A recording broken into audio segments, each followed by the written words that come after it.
La sagesse attend.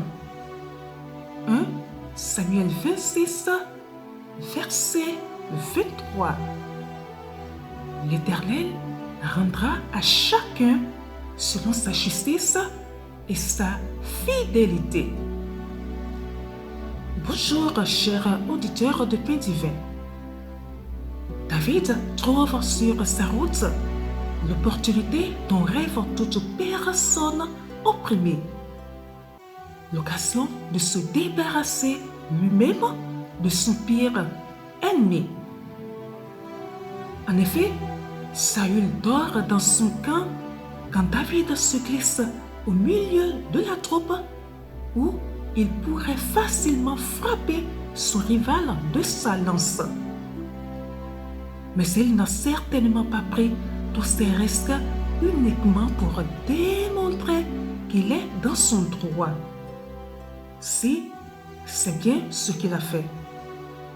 Cette occasion s'était déjà présentée à lui auparavant et il avait refusé de mettre la main sur loin de Dieu. Nous oublions bien souvent ce dont David s'est souvenu. Nos temps sont dans les mains de Dieu.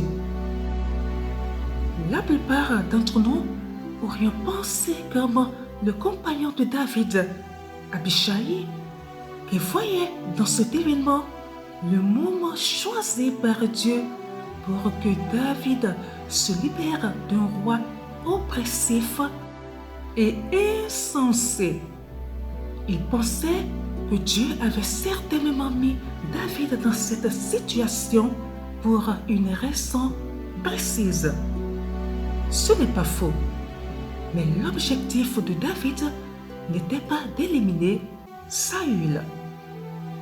En effet, il avait compris qu'il devait déclarer ses intentions, clamer son innocence et proclamer la souveraineté de Dieu.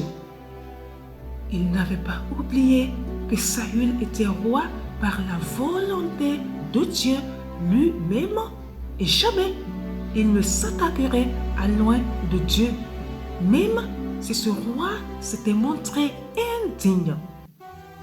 Nous sommes étonnés d'une pareille sensibilité à la sagesse divine qui nous serait bien utile à nous aussi. David savait que Saül mourrait au temps voulu par Dieu, mais il n'était pas convaincu d'être lui-même l'instrument de sa volonté. Il s'est donc retenu.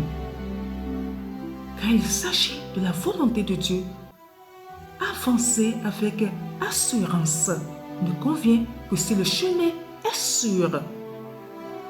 Ce chemin n'était pas certain. Il valait mieux se retenir. Bien-aimés, comment voyez-vous la volonté de Dieu? Quand la direction à prendre vous semble probable, foncez-vous dans ce sens? Ne le faites pas. Dieu ne nous demande jamais d'aller de l'avant sur la base d'une probabilité, mais sur la base de ses promesses. Si son plan n'est pas clair, ce n'est pas le moment d'avancer. Dieu n'aide pas ceux qui cèdent eux-mêmes. Il aide ceux qui font confiance à sa souveraineté. Il honore la fidélité. Quand le plan de Dieu est peu clair, la sagesse attend. Dieu a pour objectif de se glorifier en œuvrant pour ceux qui s'attendent à lui. Très bonne méditation à vous. Shalom!